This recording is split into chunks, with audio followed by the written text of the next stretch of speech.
Book close हुनै बाँकी छ। ती कम्पनीजको बारेमा चाहिँ जानकारी गराउनेछु र यो डेटा चाहिँ डिसेम्बर 11 सम्मको रहेको छ। So to begin with, Nepal Life Insurance Company लिमिटेडले 5% बोनस सेयर र 16.05% क्यास डिभिडेन्ड गरी टोटलमा 21.05% डिभिडेन्ड एनाउन्समेन्ट गरेको छ। त्यस्तै नन लाइफमा आइजिआई प्रुडेन्सियल इन्सुरेन्स कम्पनीले चाहिँ 5% क्यास डिभिडेन्ड मात्रै एनाउन्समेन्ट गरेको छ।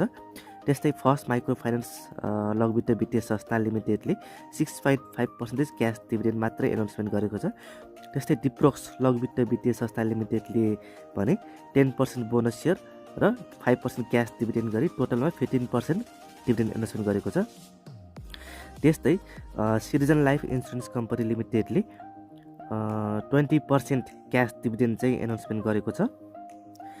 त्यस्तै होटलतर्फ तारागाउँ रिजेन्सी होटल लिमिटेडले 5% क्यास डिभिडेन्ड एनाउन्समेन्ट गरेको छ। त्यस्तै नबिल ब्याङ्क लिमिटेडले 12.5% क्यास डिभिडेन्ड एनाउन्समेन्ट गरेको छ। त्यस्तै हिमालयन लघुवित्त वित्तीय संस्था लिमिटेडले 6.65% बोनस सेयर र 0.35% क्यास गरी टोटलमा 7% डिभिडेन्ड एनाउन्समेन्ट गरेको छ। त्यस्तै कालिन्चोक दर्शन लिमिटेडले 5% बोनस सेयर र 0.2632% क्यास डिभिडेन्ड गरी टोटलमा 5.2632% डिभिडेन्ड एनाउन्समेन्ट गरेको छ, जसको बुक क्लोज चाहिँ डिसेम्बर 16 मा रहेको छ। त्यस्तै ग्रिन डेभलपमेन्ट ब्याङ्क लिमिटेडले 8.0396% बोनस सेयर र 0.4231% क्यास डिभिडेन्ड गरी टोटलमा 8.4627% डिभिडेन्ड एनाउन्समेन्ट गरेको छ।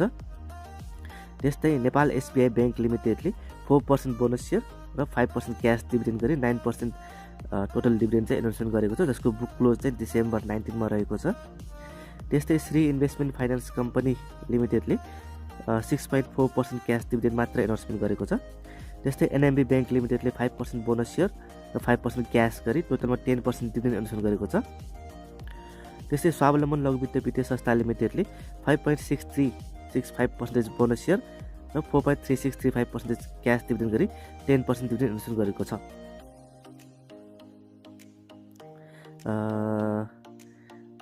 त्यस्तै हामीले अर्को हेर्न सक्छौँ, नेपाल हाइड्रो डेभलपर लिमिटेडले 9% बोनस सेयर र 0.47% क्यास डिभिडेन्ड गरी टोटलमा 9.47% डिभिडेन्ड एनाउन्समेन्ट गरेको छ।